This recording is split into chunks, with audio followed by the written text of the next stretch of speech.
नमस्कार, आप देख रहे हैं इंडिया लाइव।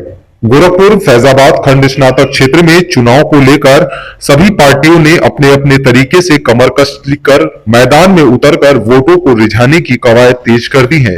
अब ऐसे में महज आज का दिन है, कल मतदान शुरू होगा। ऐसे में समाजवादी पार्टी हो, भारतीय जनता पार्टी हो या फिर निर्दल के साथ जन अधिकार पार्टी ही क्यों न हो, जन अधिकार पार्टी की प्रत्याशी किरण मौर्य, जो कि पेशे से एडवोकेट हैं और एक महिला हैं, इनके साथ ही भारतीय जनता पार्टी के देवेंद्र सिंह, जो कि भारतीय जनता पार्टी के प्रत्याशी हैं और पिछली बार भी ये चुनाव जीते हुए थे। लेकिन इस बार किरण मौर्य ने जो वादे किए हैं, उन वादों के जरिए वो कितना जनता का मत अपने तरफ खींच पाएंगी, ये तो चुनाव की तारीख तय करेगी। लेकिन जिस तरीके से अपने वादों को लेकर किरण मौर्य वोटरों तक पहुंच रही हैं और उनसे वोट करने की अपने पक्ष में अपील करती हुई नजर आ रही हैं। मतदान है वो 30 तारीख को। अब ऐसे में तमाम प्रत्याशी मैदान में हैं। जो पिछली बार थे वो भी हैं, अन्य पार्टियों से भी हैं। तो क्या लग रहा है कि आपके लिए कितनी बड़ी चुनौती होगी कि इन मुद्दों को लेकर के आपके जो प्रत्याशी है वो मैदान में हैं? जी, समस्याएं बहुत जटिल हैं। काफ़ी पुराना अगर इतिहास देखा जाए तो एक व्यक्ति विशेष पर ही एमएलसी लगातार हैं। और जो हमारे स्नातक भाई हैं, जितने भी डॉक्टर्स हैं, इंजीनियर हैं, वकील हैं, इनकी जो भी समस्या है वो जस का तस बरकरार है। और मैडम का मानना है कि अगर हमको जनता चुन कर वहाँ ले जाती है तो हम लोग इनकी सारी समस्याएं वहाँ उठाई जाएगी सदन में। और इनके लिए एक स्नातक आयोग का भी मांग किया जाएगा।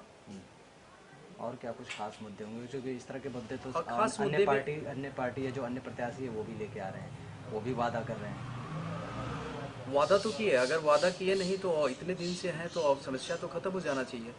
ताकि अगर देखा जाए तो लगातार अगर ये व्यक्ति 18 साल समथिंग अगर कोई एमएलसी है तो उनको समस्या सुन लेना चाहिए। अगर ये समस्या सुनी जाती तो शायद इसकी ज़रूरत नहीं पड़ती।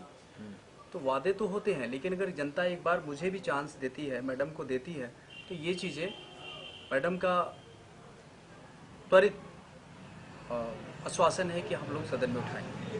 अच्छा, चूँकि ये पढ़े लिखों का एक तरह से चुनाव है जी, तो आप उनके पास जाते होंगे, मतदाताओं के पास, तो क्या कुछ रिएक्शन निकल के आ रहा है, वो क्या चाहते जी, हैं? क्या वो चाहते हैं कि सबसे बड़ी जो उनकी समस्या है कि आज हम लोग 25 साल 30 साल के एज में सारी डिग्रियां ले लेते हैं, BA, BSc, BCom, double MA, BEd. आज डिग्री का भरमार पड़ा हुआ है। इतने सारे बेरोजगार जो बैठे हुए हैं, उनकी बहुत सारी समस्या है। ना उनके पास रोजगार है, ना कोई उनको सरकार की तरफ से कोई भत्ता है या उनका कोई सम्मान है। तो अगर इस तरह से कोई डिफरेंस ना हो कि एक अनपढ़ और एक पढ़े लिखे में, तो ये एक बड़ी समस्या है। और इस तरह की समस्याएं उठी हैं जब मैडम के लोग या हम लोग जब फील्ड में उनके वोटरों के लिए जाया करते थे, तो बहुत सारी समस्या आई कि आखिर हम वोट देंगे क्यों देंगे। इस तरह से तो हम लोग कई बार वोट दिए, लेकिन इसका कोई बेनिफिट नहीं मिला। आप भी वही करेंगे। तो आश्वासन, अब उनके साथ समस्या है तो उन्होंने अपनी समस्या मेरे तक लाया। तो मैडम का मानना है कि अगर ये समस्या जनता की है, हमारे स्नातक भाइयों की, तो इसको हम लोग सदन में उठाएंगे और इसे निस्तारण कराएंगे।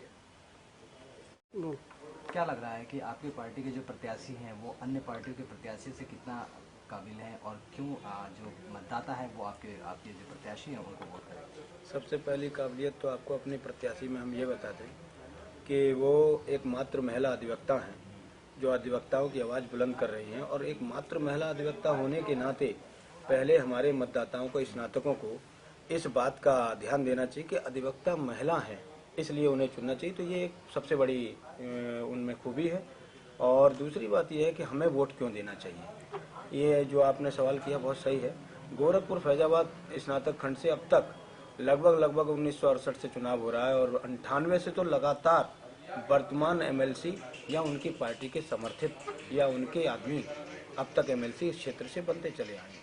बहुत बड़ा क्षेत्र है, 92 विधानसभाएं पड़ती हैं, इसमें 17 जिले पड़ते हैं, 3 मंडल पड़ते हैं लगभग।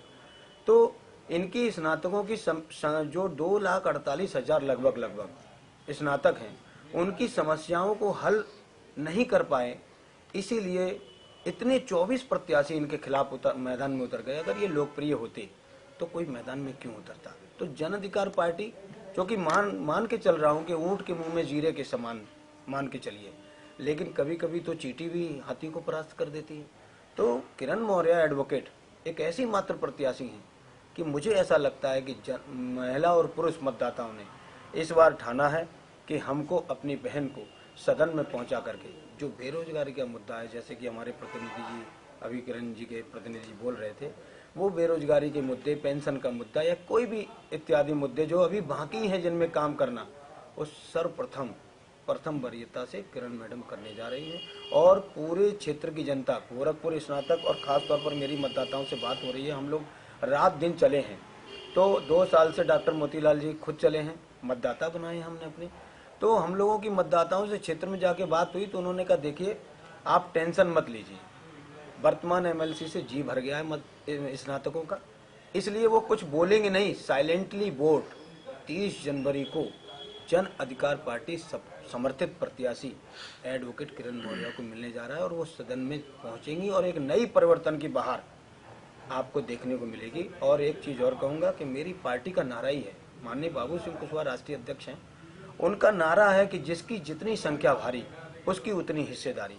जो हिस्सेदारी दलित पिछड़े समाज को, मुस्लिम भाइयों को इस क्षेत्र में अभी तक नहीं मिली, हमने वो भी किया। जन अधिकार पार्टी ने एक पिछड़ा प्रत्याशी उतार के लोगों की चूल्हें हिला दी हैं और खलबली मची हुई है, ये सबसे बड़ी बात है।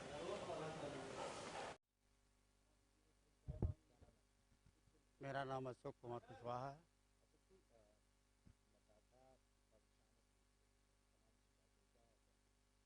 सर जी, और मतदाता जो है इस समय जो है 30 तारीख को जो मतदान होना है वो बूथ का पता ही नहीं है और वोटर परेशान है। आगे वोटर अब कैसे वोट देंगे, सबसे बड़ी समस्या तो यही है। और हमारे जो प्रत्याशी हैं किरण मौर्य जी, वो भी परेशान है कि हमारा वोट कहाँ जाएगा। हमारा वोट फिक्स तो है, लेकिन वो जो है आपका बूथ ही नहीं पता है तो वोट कैसे डालेगा। इसलिए जो वोट है, और ये हम दिक्कत ये है कि वोट जब तक वोट नहीं मिलेगी तो प्रत्याशी कैसे जीतेगी। इसलिए हम चाहेंगे सरकार से कि बूथ का जो है सबसे जो है जरूरी है कि बूथ को सही करना, ताकि वोट सही पड़ सके। मेरा नाम अशोक कुमार कुशवाहा है, मैं जन अधिकार पार्टी का जिला कोषाध्यक्ष हूँ और इस समय मेयर का चुनाव लड़ रहा हूँ।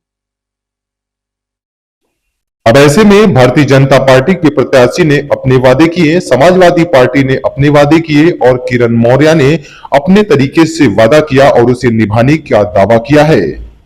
अब ये तो आने वाला वक्त ही बताएगा कि कौन कितना कसौटी पर खरा उतरता है।